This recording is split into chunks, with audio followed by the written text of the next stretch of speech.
جسے اللہ دے اور وہ خرچ نہ کرے 82 دفعہ قرآن میں آیا ہے خرچ کرو خرچ کرو خرچ کرو، سخی بنو۔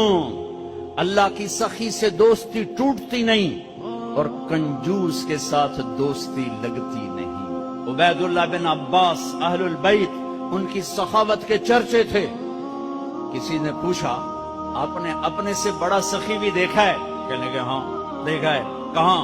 کہا میں سفر میں تھا، بارش شروع ہو گئی، صحرا تھا، ایک بدو کا جھونپڑا ملا، میں نے کہا پردیسیوں کا آؤ، اس نے پورا اونٹ ذبح کر دیا، 2 ہم آدمی اس نے اونٹ دیا، میں حیران پریشان، پورا اونٹ ذبح کر دیا، ہمیں کھلایا، بارش چل رہی، اگلے دن دوسرا ذبح کر دیا، اور میں کہ حالی تک کل اللہ اتنا گوشت پہ آئے تے اے کیوں کیتی جانا ہے؟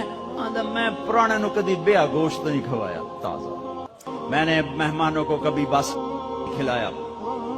تیسرا دن آیا، بارش تھی، تیسرا اونٹ ذبح کر دیا، کہ میں 7 دن بارش ہوتی رہی، میں وہاں پھنسا رہا، روزانہ نیا اونٹ ذبح کر کے مجھے کھلاتا رہا۔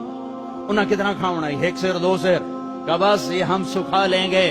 میرا مہمان باسی روٹی نہیں کبھی کھایا کرتا، کہ وہ مجھ سے بھی بڑا سخی تھا۔ حاتم تائی سے کسی نے پوچھا اپنے سے بڑا سخی دیکھا؟ کہاں دیکھا ہے؟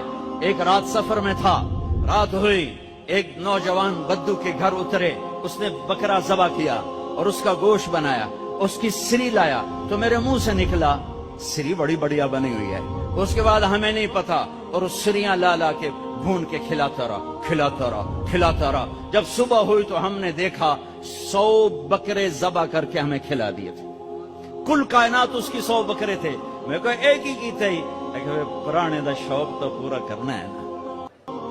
تو کہنے لگے حاتم تائی، میں نے کہا اس کو 100 اونٹ انعام دے دیے جائیں۔ حاتم تائی کے پاس 100 اونٹ دینا کوئی بڑی گل نہیں، لیکن ایک غریب آدمی کا 100 بکرے ذبح کر دینا، ساری کائنات ذبح کر دی اس نے، اور ابھی تو اسلام بھی نہیں آیا تھا اور یہ سخاوت تھی۔ ارے تم تو مسلمان ہو پھر بخیل ہو، رب العالمین کہتے ہو پھر پیسہ نہیں